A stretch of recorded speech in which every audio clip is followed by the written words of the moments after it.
Hi boys and girls, it's time for full steam ahead. And this week I'm going to do something a little bit different. I'm going to start with a story. The Great Paper Caper by Oliver Jeffers, published by Philomel Books.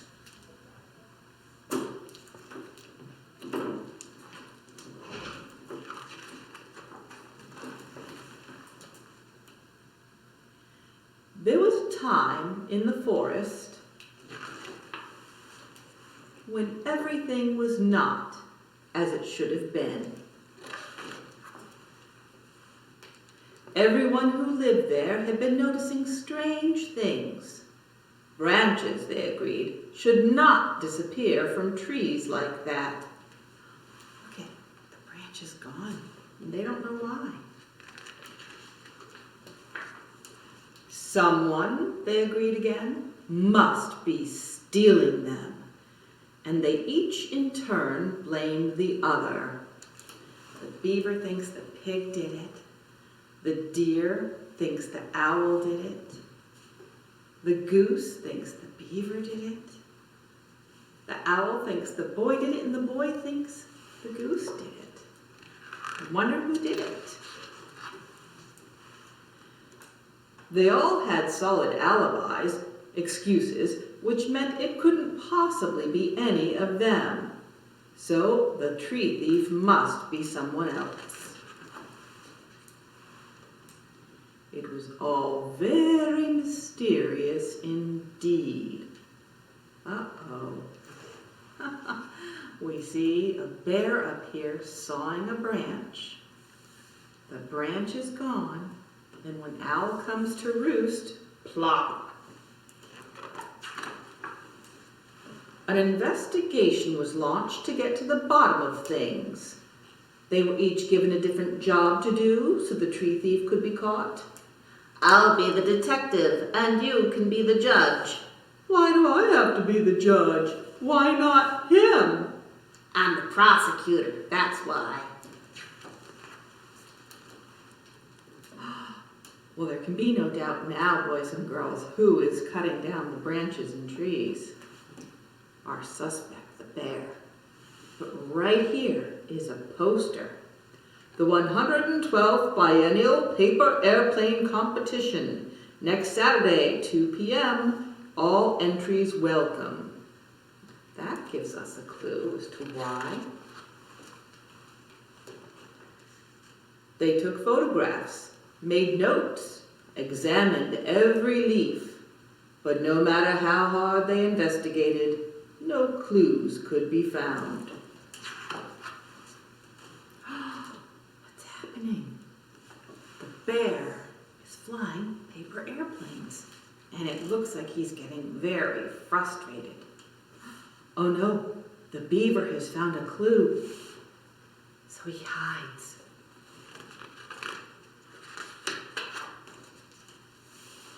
Then an eyewitness report led them to some evidence that had blown in not far away. It was a paper airplane, and it had a bear's paw prints all over it. They had found their culprit. Hello, police? No, they called the police. Here is Bear back in his home. What is he doing? I see advanced paper planing and a paper making machine. He's putting the branches into the paper making machine because he wants to make paper airplanes. Oh, here come the police.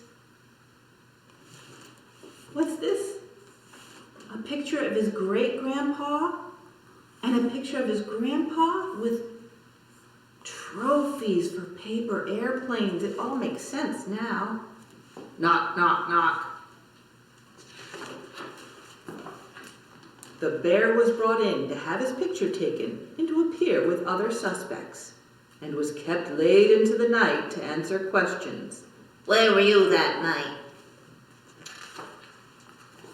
The next day he confessed everything in court, all about the paper airplane competition and how badly he wanted to win, and he knew he wasn't very good, and he'd run out of paper, and he had no one to ask for help. He was so sorry for taking their trees. He hadn't meant any harm. Well, all right, they thought, but he'd have to make it up to them by replacing the trees. And a paper airplane competition? Well, that sounded interesting indeed. This court's adjourned. The bear kept his word and made it up to them. And as the others helped him gather up the old paper airplanes, they had an idea. They put them all together and made a new one. Here he is crossing the finish line. Yay, bear.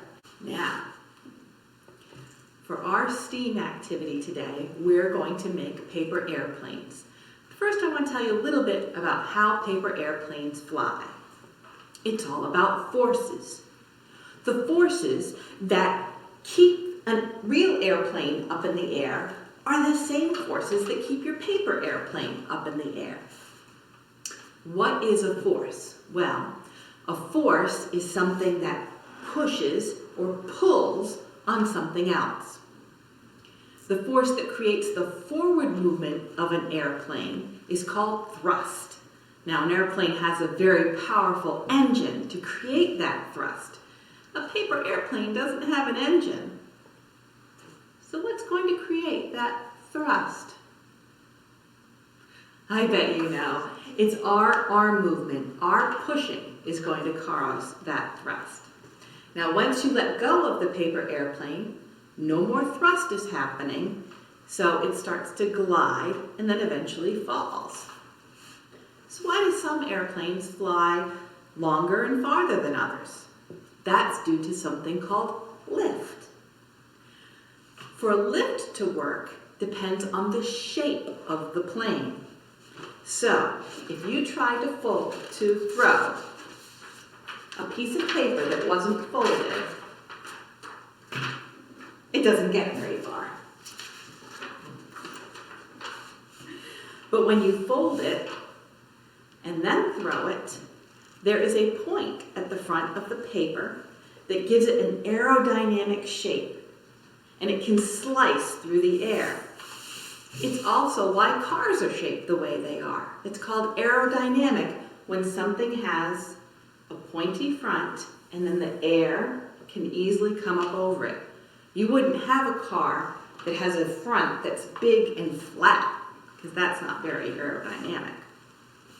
So thrust and lift get the airplane to fly. But there are two more forces at work. There's drag and weight. Weight is the force of gravity pulling down. It's a natural force on our planet. It holds everything to the ground. It's why we don't walk in the air. Our feet are solidly on the ground. It's why if you throw a ball, it's going to fall to the ground. The same thing's going to happen to a paper airplane. Eventually, the gravity is going to pull and the weight is going to make it fall. The other force your paper airplane and all airplanes have to work against is drag.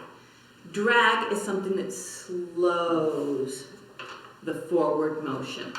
So, friction. If you try to slide down a nice slippery slide, vroom, you'll go really fast. If you try to slide down a bumpy slide with carpet on it, you're not going to go down so smoothly.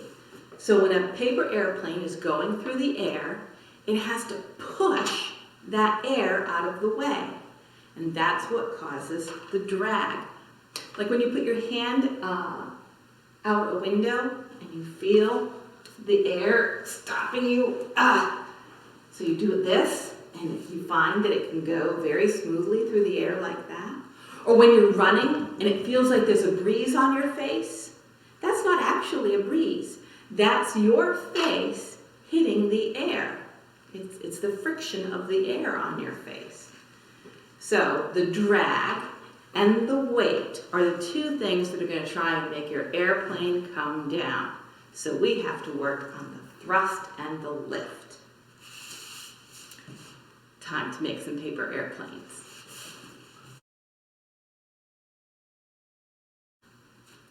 So now it's time to make paper airplanes. In your packet, very simple packet today, you'll see an assortment of colored paper, a straw, and 2 pre-cut pieces, 1 inch by 5 inches and 1 inch by 10 inches. We're going to start with that first. The straw and those 2 pieces of paper are going to make the easiest paper airplane you've ever seen. All you need, that I didn't include, was a few pieces of tape.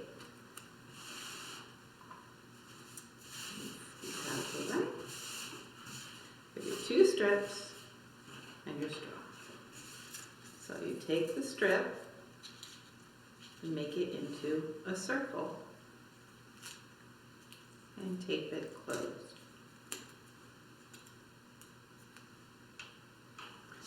Take the other strip and do the same thing.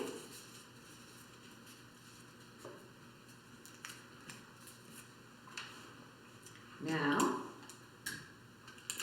2 more pieces of tape and put 1 circle on each end of the straw. This part gets a little bit tricky, trying to tape that in there.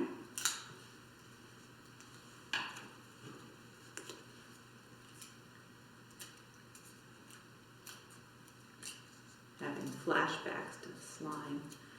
Okay, so in the end, that's what you will have, a smaller circle and a bigger circle. We'll fly that in a little bit, put that aside. The other kind I know how to make are the paper airplane of my childhood. Simple, simple. You take your paper and fold it in half lengthwise. Sometimes you can use your fingernail or a ruler because having sharp creases helps.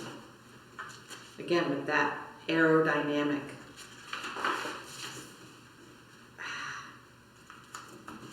There we go. We're going to fold each corner into the middle. Each corner into the middle. Now it almost looks like a house with a triangle roof and a square bottom. Then we're going to fold it in half that way. So your little flap is on the outside. And it looks like half a house. Take the top and fold it to the bottom so it matches up. Then we flip it over. We take the top, fold it down to the bottom till it matches up. And there we have a standard 1974 grade school paper airplane. And that is the limit of my airplane folding skills. So I am going to bring on a special guest.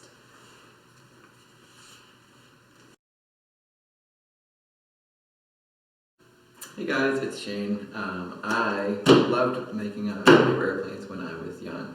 And I used to make the ones that Maryann just showed you, but we always wanted to try to find a way to make them a little bit faster and so they would fly a little bit further. So we tried to find ways to make them a little more aerodynamic.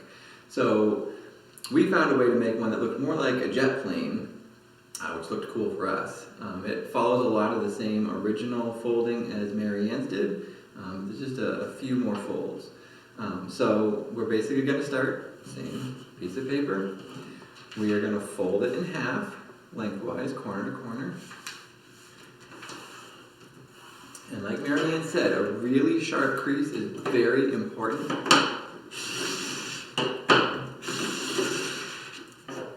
Because the shape of the airplane is what sort of helps make it aerodynamic. So we got to be sure that We're getting nice, we don't want any sort of flappy foldy things that the wind might get caught up on. So we're going to unfold it, and just like in the previous plane, we're going to take this corner and fold it down to the crease. So you should get a nice point, and then we're going to take our other corner and fold it right down.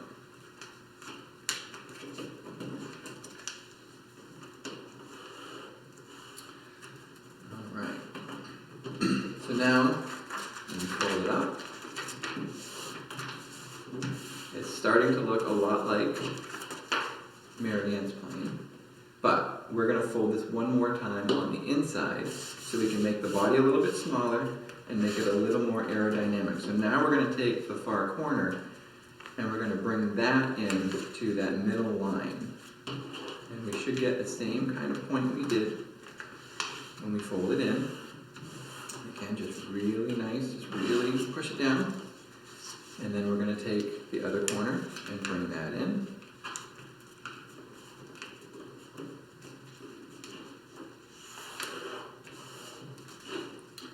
And then fold up. So now you'll notice that instead of sort of the boxiness that we had from the original, we have almost a triangle. So we've made this more aerodynamic just by taking it from a box to a triangle.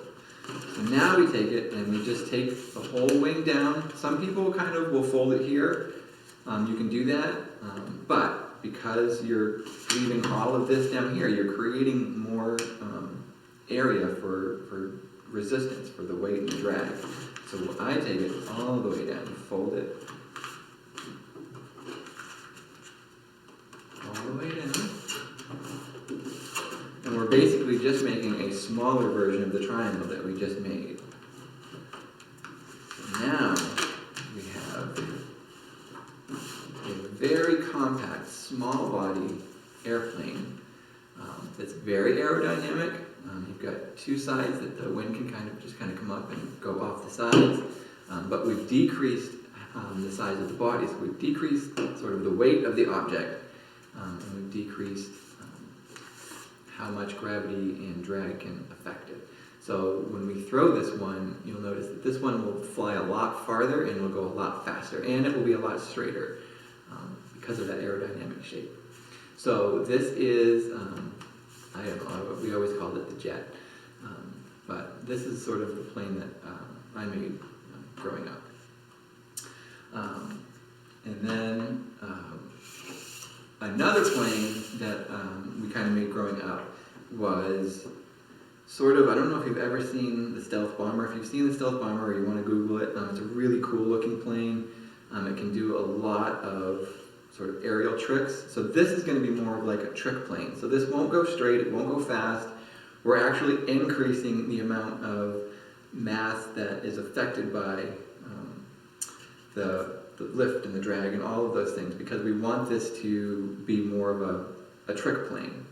So this one is, it seems a little hard, but it's not. It does have some kind of weird folds, but if we kind of walk through it, I'll show you how. So we start with our same piece of paper, and we're just going to start up in one of the corners, and we're going to fold it all the way across to the other side.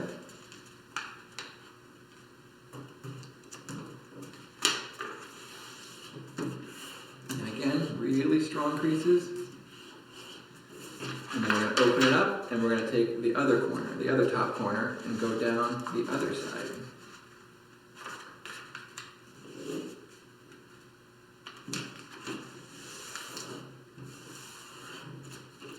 So now you should have basically an X. And like on the top half of your paper you should have an X. Okay?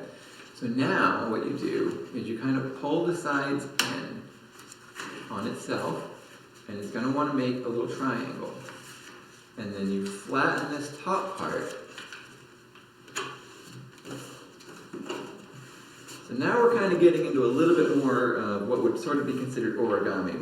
We're going out of the paper airplane and we're going into a little bit of origami, which is a little trickier, but with a lot of practice you can get this. So now you have basically this little contraption. So now what we do is we've got two flaps that come down. So we're going to take this bottom flap and we are going to just fold it up towards the top. And again, we're just going to do a nice, strong crease across it. So we've got that kind of folding up, and then we're just going to take our other side and fold that up and do a nice crease. So now the two sort of flap ends will come up towards the top, and we are going to fold the top down. We're going to come down about an inch or so. So this, how far you come down doesn't really affect it. I mean, you don't want to come all the way down here. You want to come down maybe an inch, inch and a half. Just fold that top over. So you're just going to take, and then what you're going to end up with is sort of like this little triangle at the top. Okay? And then we're going to take this corner. This corner flaps up. So what we've created in this top part that we've folded down is a little pocket. So you've got one sort of loose piece here, but then you've got a little pocket.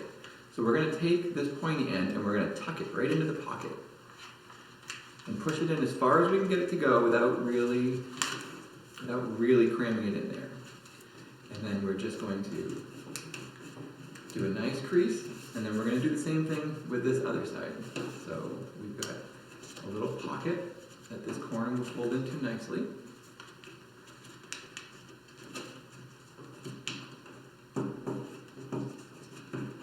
And now we have a little way to hold our plane while we're throwing it, because on the other plane you have a lot of area to sort of hold on to it and throw it. But with this one, there's just this one little tiny handle. So if you want to go a little step further, so this is what kind of makes it look like a stealth bomber, which was always one of my favorite planes because it looks really cool. But if you really wanted to, you can cut little triangles out of the bottom here. So we're just going to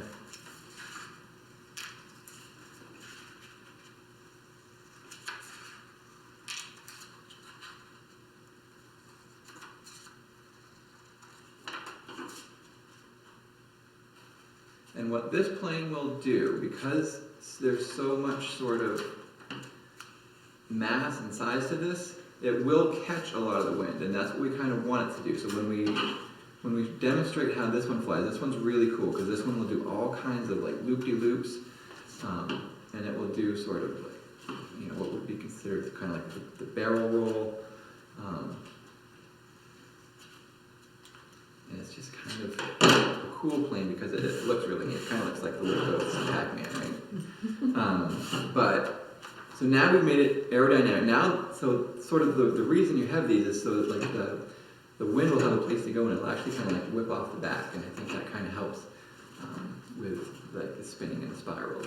So this is just sort of a neat plane. It is a little tricky to kind of get it first. I had to go through a couple of pieces of paper, I remember when I was learning how to do this. But once you learn how to do it, I haven't made this airplane in probably 2 decades, and it just came back to me. So this is sort of your trick loop-to-loop plane, and I think this one's going to be really cool when you see this one fly.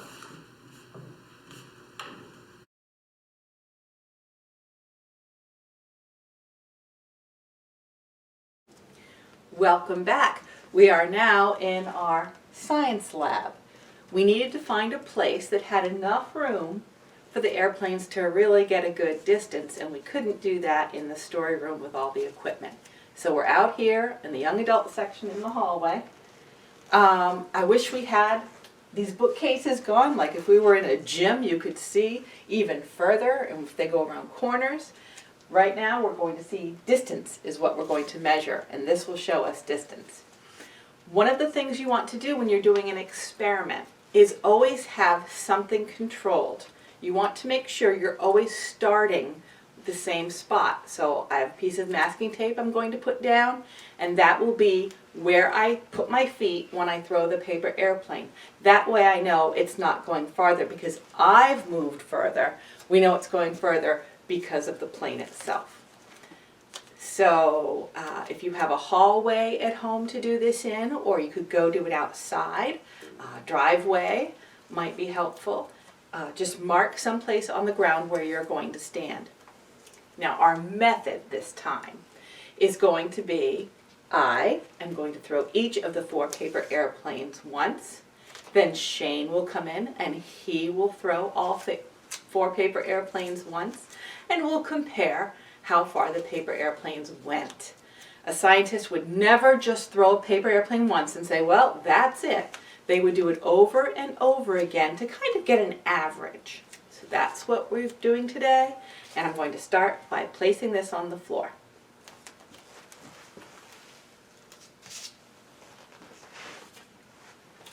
I'll start with the circular and straw paper airplane. Let's see what happens. I blame my throw for that. Now, the paper airplane of my childhood.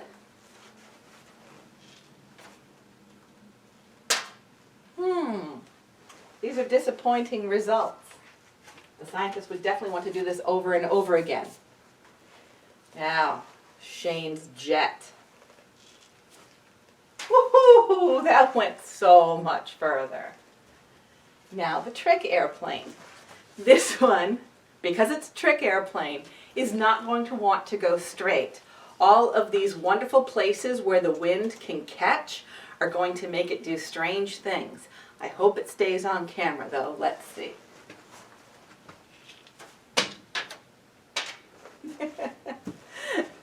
And there we have our first attempt. Now it's Shane's turn.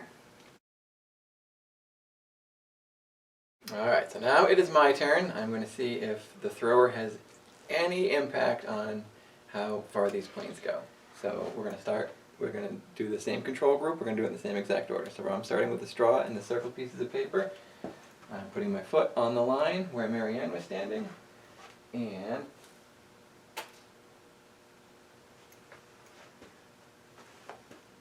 now we will go to Maryann's paper airplane.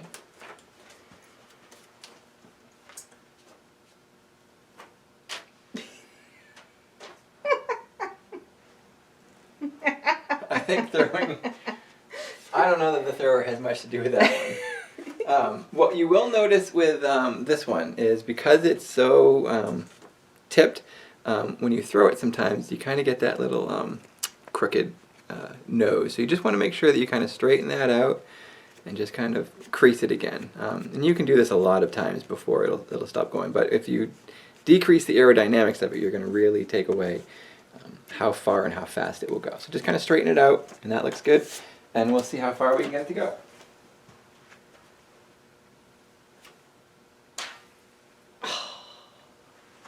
So now we're going to try this one. So this one is really hard to do when you have all of these surroundings. So when you have the ceiling and you've got the shelves here, because this really wants to do all kinds of really fun tricks. It wants to do loop-de-loops, it wants to do spiral spins. So the more open area you can have with this, the better it flies. But we'll try it and see what happens.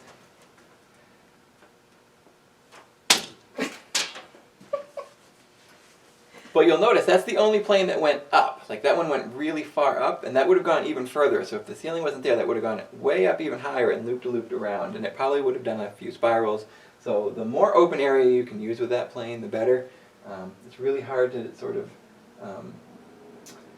do an experiment with this when the control area isn't sort of the right size for the plane. But we'll go ahead and see what the differences are here.